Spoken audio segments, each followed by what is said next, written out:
Yo, Bachi 2007 back at you again for men's mind state and cultural reviews. I wanted to get at you back with this video that we kind of did before here.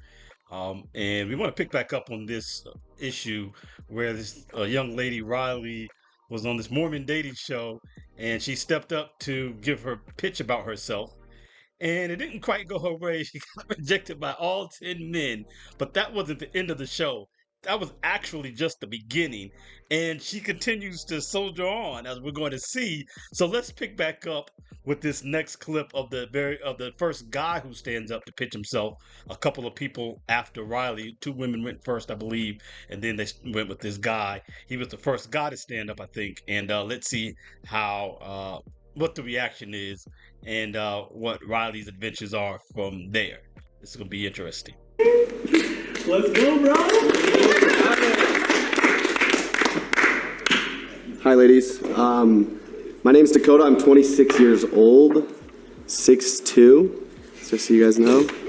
I work as a corporate advisor for a corporate service company.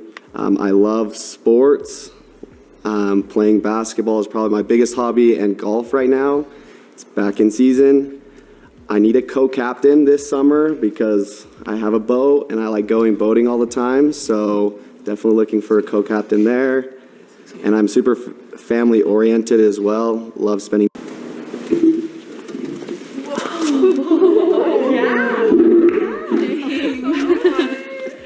Dakota, you had 4 women step forward. We want to get to know you better. So yeah, you did, Dakota. You got 4 women. Of course, he knew to throw in that 6'2", and I think that went a long way towards the interest. Of course, women can have their preferences. We may see later in this video about the response to men's preferences because men can't have any. Now, here's what happened with Riley previously. We're going to show you how it started and how it ended so that you could understand. We got a little piece from Brett Cooper to explain what's going on as well, though. Sweet girl Riley, she stands up, she introduces herself to these guys. The guys get to pick, like, you know, if they want to stand up and introduce themselves to the girl. So if they like what they hear, that's the format of the show. If they like what they hear, they'll stand up and go, okay, well, I'll introduce myself and we can get to know each other. Nobody stood up. And I was watching again, it was like 10 p.m. and I was watching this reel on Instagram and I was like, no, like she seems so sweet. And I obviously Get started? Okay, the first woman who wants to introduce themselves, step forward.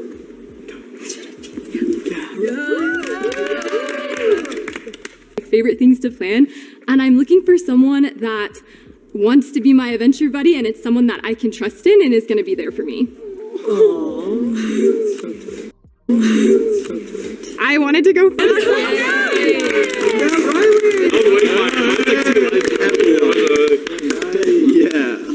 Okay, if any gentleman would like to get to know Riley more, please step forward.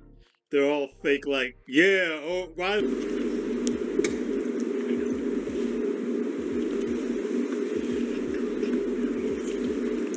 They're nervous. They're nervy. They're so scared. Come on. The women are trying to bait the men into. Hey Riley, we're gonna have you sit down, but thank you for introducing yourself. So then in her interview, Riley talks about how it's frustrating that she doesn't ever get picked. But of course, she doesn't want to be a pick-me girl. She wanted to make sure you know that. She's no pick-me girl. She wants to make sure that, she lets you know that men aren't worthy to be picking her, even though she's out here trying to get picked. And I also just want you to notice how her head is jutted forward right here. And then we're going to pick back up with the fella that she was it gave his pitch and how she and 4 other women stood up for her. Also, see how she stands and how her head is always jetted forward, along with how she talks and her whole disposition, and see if this doesn't have something to do with why she lacks the ability to gain interest from men. I want to find a wife, and I am Alyssa. I'm 23 years old. I'm from Arizona. Just a little bit about me. I am super talkative and social. I love kayaking and like going for a little swig run. And I appreciate that you said how tall you are because I am like almost 6 feet tall. So I love that you mentioned how tall you are. Hi, I'm Allie. I'm 20 years old, and I like that you said you like to travel because I grew up in Germany, so I travel a lot. And yeah, I love to cook, and I'll definitely cook you dinner. So. Dating in Provo has been really interesting. I did the online dating for a while, got lots of dates, met lots of really fun people, just didn't really find my person. And then I kind of just left it up to chance. I'm Riley. You already heard a little about me, but I'm 24 and I'm from Houston, Texas. But yeah, I really like to travel and I like doing fun things outdoors and being able to try new adventures. And I'm Sheridan. I'm 24. I'm from Utah. And just like everyone else, I love traveling. And I also love doing just everything outdoors, skiing, hiking, all the things. You guys all sound amazing. I would like to couple up with Alyssa. Good job, good job, good job, good job. Good, how are you? So good. Good, you're So gorgeous. cute. Thank you. It's good to see you. Good to see you as well. like, You are nervous. tall. You are It's good. Oh, Alyssa.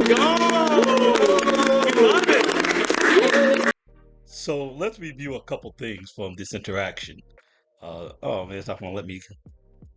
Okay, now see when she's getting up, how she looks around for permission really to even go and participate.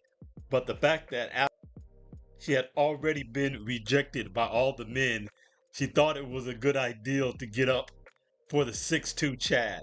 See, no matter where they rank, they think that they deserve the best of the best men. Just because, no matter what, because all the sister girls said, "Oh, awesome girl, no matter what, no matter how you presented yourself, you're awesome because you think so." All right, so that's one thing. Because all women are a 10, and because men are beneath women, the lowest ranking women still deserve the highest ranking guys, according to them and their feminist philosophies. All right, so then I wanted you to see here, I was pointing out the disposition of how Riley sat in that other piece over here, right? And so if I can find this spot again, I think I can find it on my timeline. I don't know where it is.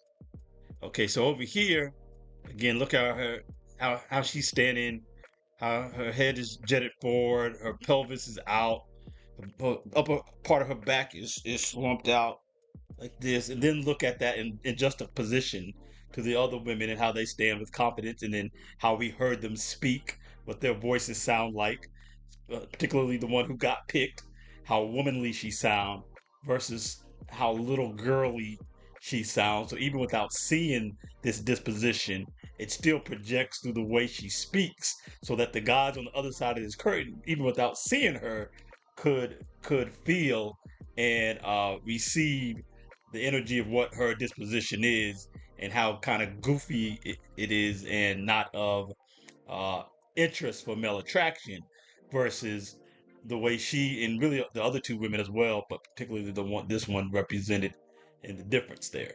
But that won't ever be talked about by the womanhood. That's not talked about in Brett Cooper's distillation of why the men didn't pick Riley. None of that's going to be a part of it. It's always about what's wrong with men and their preferences and why men don't want sweet, wonderful tens who are tens according to other women, but instead pick what you would expect men to pick, right? In this next segment, we're going to see the one man who got rejected by all the women who were left and see how he reacts in juxtaposition to how Riley acted, and also how the men on his side act as opposed to how the women try to almost like shame or bait the men into doing something, standing up for her when they weren't interested. Let's see that.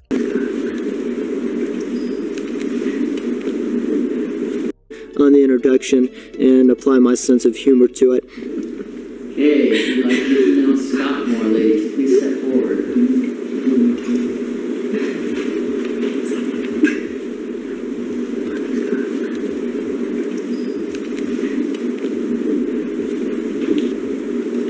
Hey, Scott, want to have you sit down?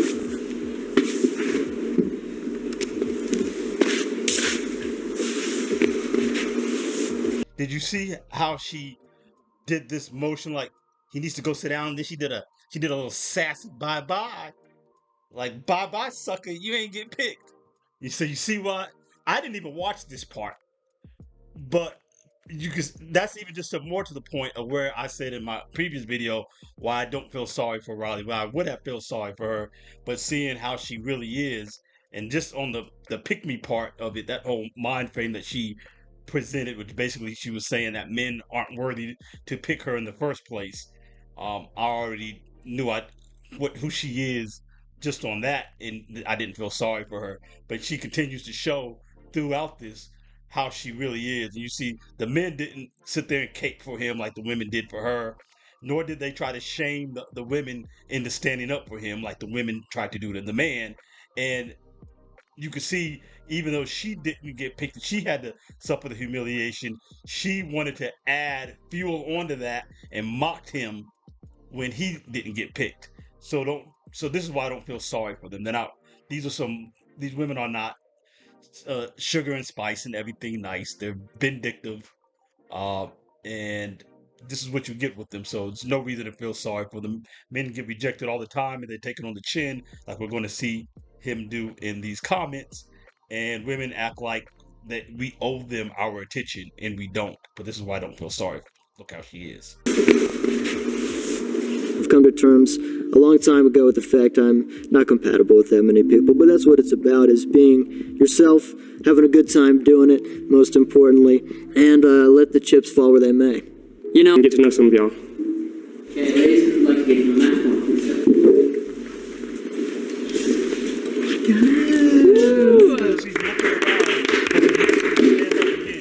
Okay, Max, you have 2 contestants who would like to get to know you. I stood up for Matt. Ladies, tell me, what is like one of the funnest things you did in like the past month or so? Okay, I'm Riley. It's me again. Yesterday, me and my friends threw a party, and it was a witch party. And so we lit the whole apartment with candles, and then someone gave a presentation on different things, but one of them was like how to hex someone, and then someone did how to like avoid getting cursed by mythical creatures, and it was just really funny and really fun. So this is Sheridan, and I planned a trip to go to Banff in like a month or so, and I'm just really excited for that. So that was really fun. Also, I served my mission in North Carolina, so I want to know where you're from. Okay, I'm from Cary. Okay. Yeah, where in North Carolina did you serve? I was in the Charlotte mission. Charlotte, okay. We're gonna need you to make a decision now. Shoot. All right, I'm gonna go with Sheridan.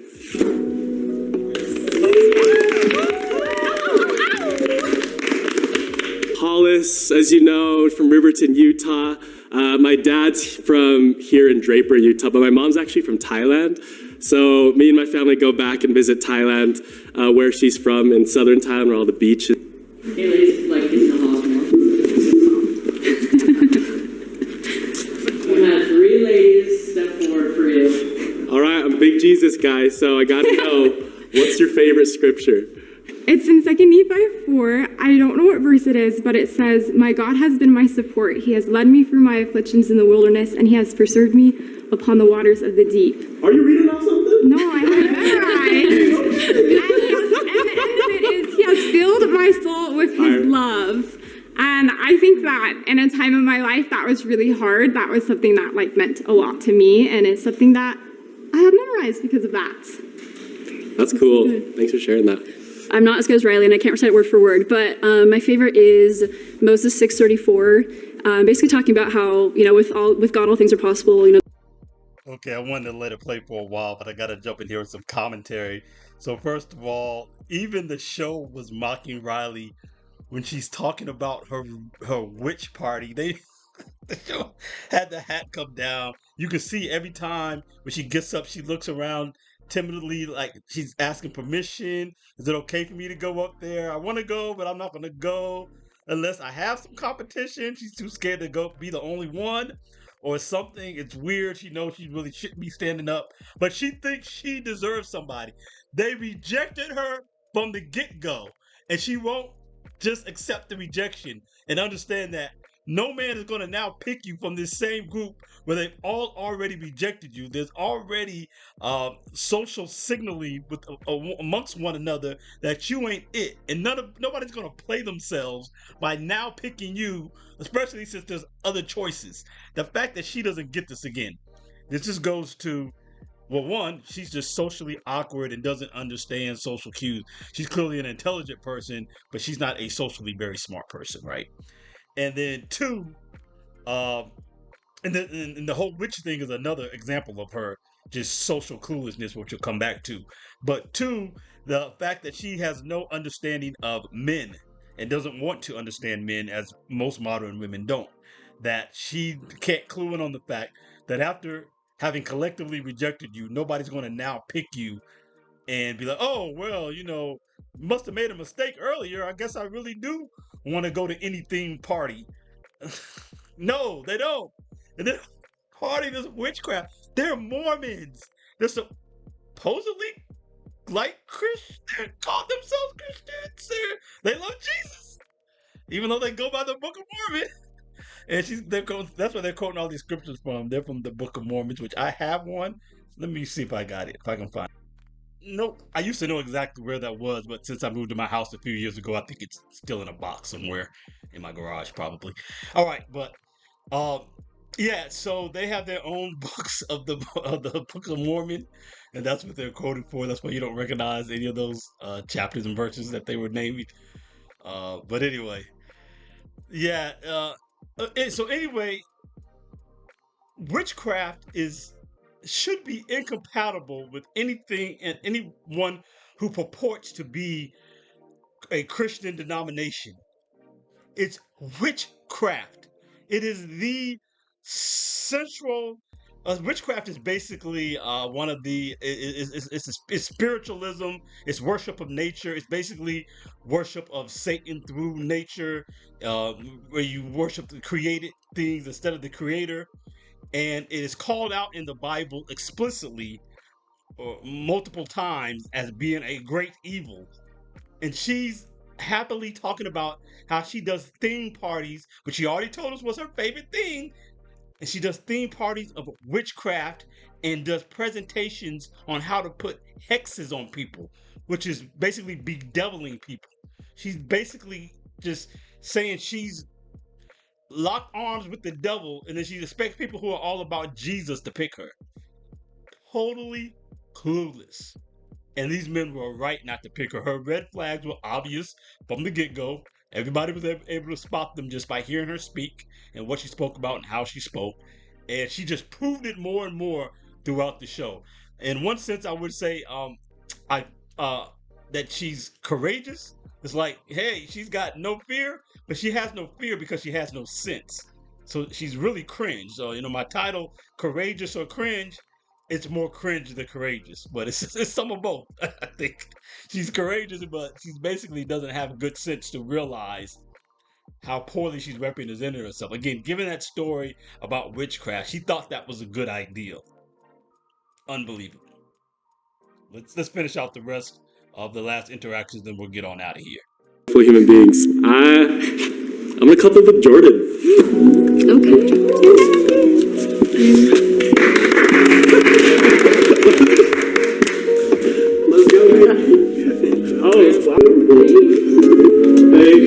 In editing, before we give our final analysis, I decided that I want to see what Brent Cooper had to say from a female conservative who's non-feminist perspective, and see how it still juxtapositions to men's point of view on what men want and what men should want. So let's take a look at this, and then we'll try to give a quick analysis, not stay here much longer, and maybe pick up some more on this in a subsequent video.